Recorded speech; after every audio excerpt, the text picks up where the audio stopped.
va parler du rôle du gouvernement dans la gestion de la COVID avec nos deux collaborateurs réguliers, Gilles Proulx et Frédéric Bérard. Bonsoir à vous deux.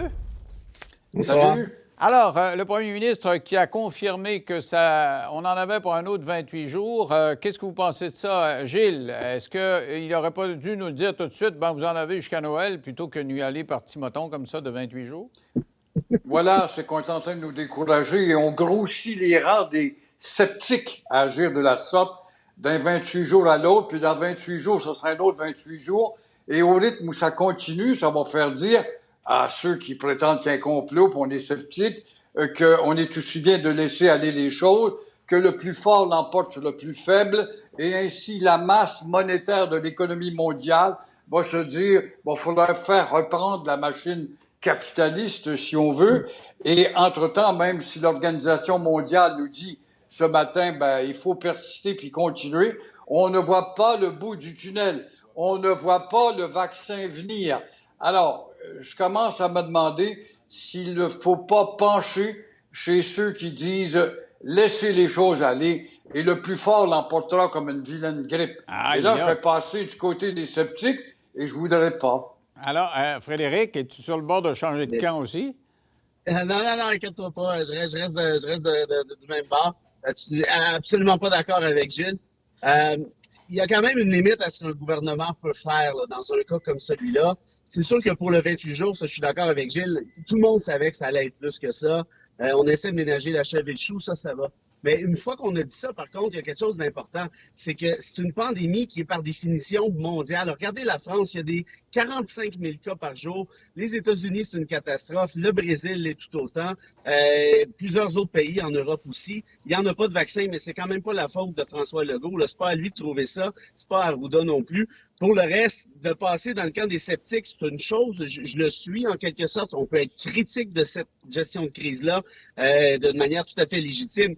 Mais d'y aller avec des pensées complotistes, ça commence à être drôlement dangereux. Parce que pour le reste, la dernière fois que j'ai regardé au Québec, la très grande majorité des commerces sont encore ouverts. Les écoles sont ouvertes. Est-ce que c'est une bonne chose? Ça se discute peut-être. Mais c'est quand même pas la catastrophe non plus. Là, faut pas capoter, là. Quand même, c'est moins pire qu'au début. Je disais en septembre que le pire pour nous, ce serait de pouvoir poser des questions et avoir des doutes sur la gestion du gouvernement sans être dans le camp des complotistes, parce que c'était tellement binaire, dichotomique. Mais maintenant, il y a comme de la place pour l'argument du milieu qui consiste à dire « Hey, on va vous critiquer. » D'ailleurs, l'opposition critique davantage, les éditorialistes critiquent davantage. Il y a moyen de critiquer sans, justement, tomber dans le complot. Parlons maintenant des amendes. Vous avez vu des étudiants internationaux de différents pays qui s'étaient donné rendez-vous à Gatineau.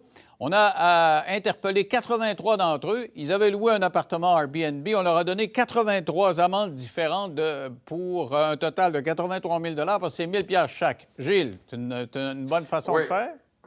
Combien parmi ces 83-là des universitaires, des gens d'une institution de haut savoir? Donc, ils devaient savoir. Ils ont joué à l'innocent, qu'on se faisait un party entre nous autres.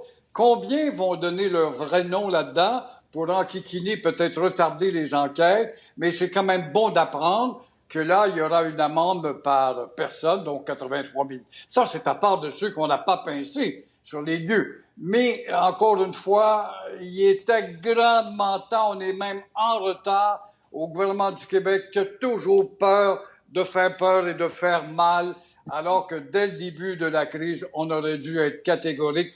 Il faut penser à l'immense majorité qui fait des efforts, notamment. On le voit maintenant, que ce soit dans les clubs ou encore les restaurants, ces restaurateurs qui ont fait des efforts inouïs. Et à cause de quelques deux endroits, on punit l'ensemble pour l'effort que vous avez fait. Alors, est-ce que c'est un gouvernement qui représente la majorité? Et si oui, il se doit d'agir, mais il est déjà en retard. Mais moi, je le salue de faire ça là, avec son 83 000 $. Mais encore une fois, le 83 000 $ n'est pas ramassé.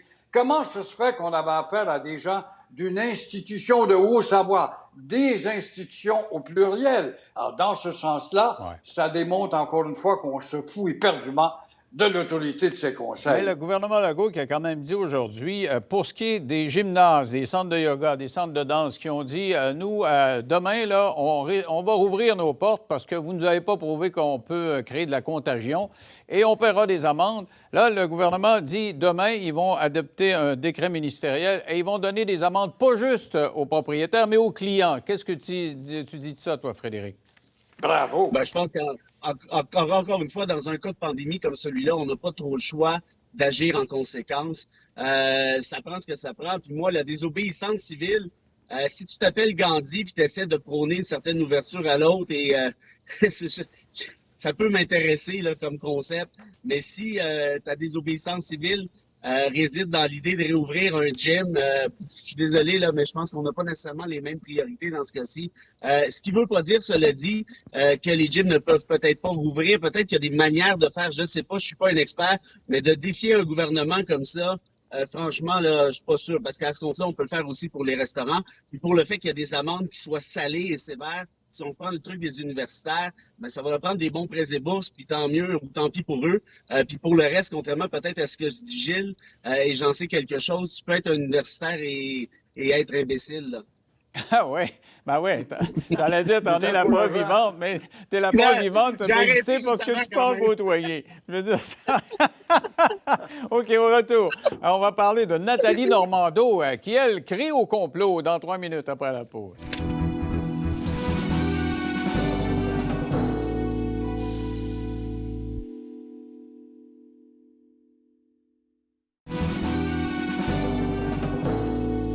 L'ancienne ministre Nathalie Normando était soulagée. Le DPCP a décidé, il l'a annoncé hier, de ne pas faire appel dans son dossier. Donc, il n'y a rien de retenu contre elle, en dépit de toutes les allégations et les accusations qui ont été portées contre elle et d'autres co-accusés dans la mouvance du scandale en fait, de l'enquête de l'UPAC.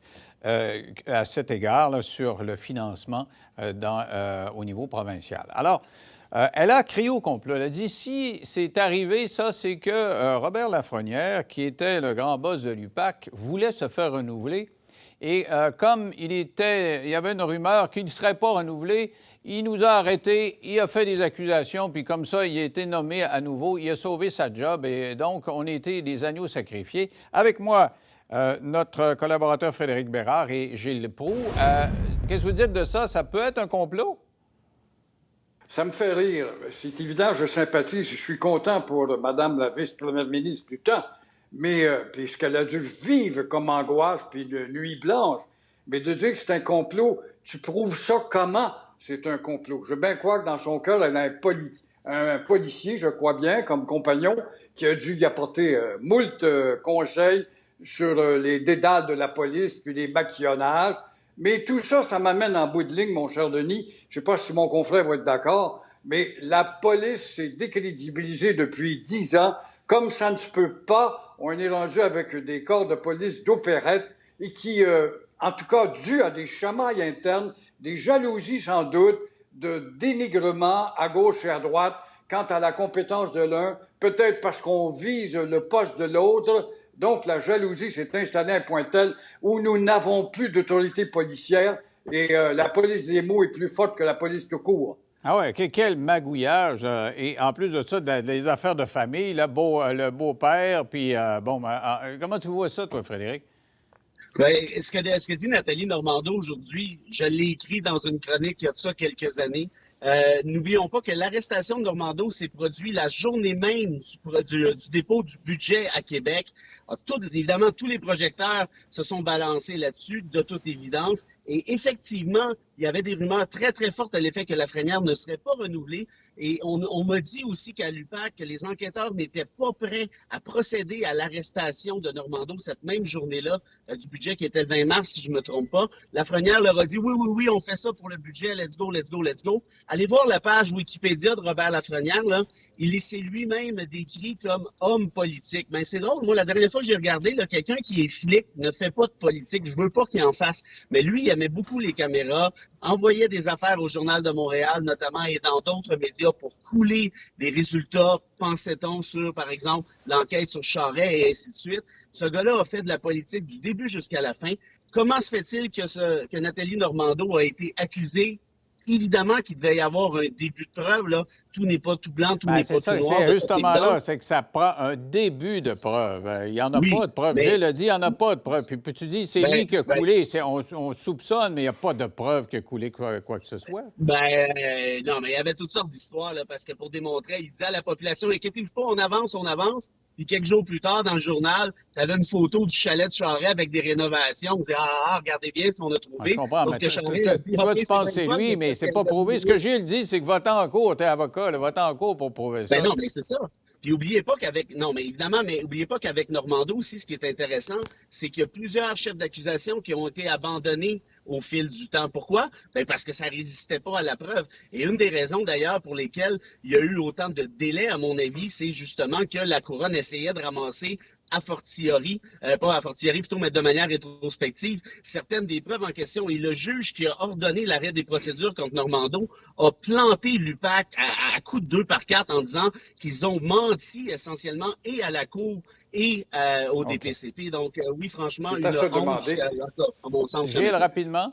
C'est à se demander si, évidemment, Lafrenière n'a pas joué un peu aux politiques, en se mettant le nez dans les affaires politiques, parce qu'il protégeait, à cause de la contestation dont il doit être victime ou encore la cible pour son poste, la fragilité de son poste, précipite des mouvements politiques pour faire gazette et en même temps éclipser, en tout cas, l'idée de le faire sauter pour incompétence, ou je ne sais trop, mais sûrement pour un poste inapproprié. Alors, avant ce genre de complot-là, on mettait ça dans les téléromans. Là. Maintenant, on se dit, bon, ben c'est bien, très possible. Alors, imagine-toi, il y en a qui vont sur Internet et qui disent, là, ben mettre des 5G dans des coudes là, pour Voilà, espionner le monde. À cause de Bill Gates, ça se peut aussi. Merci à vous deux d'avoir participé à l'émission. Merci. C'est tout ce qui nous concerne. On va se retrouver de manière habituelle. Bye.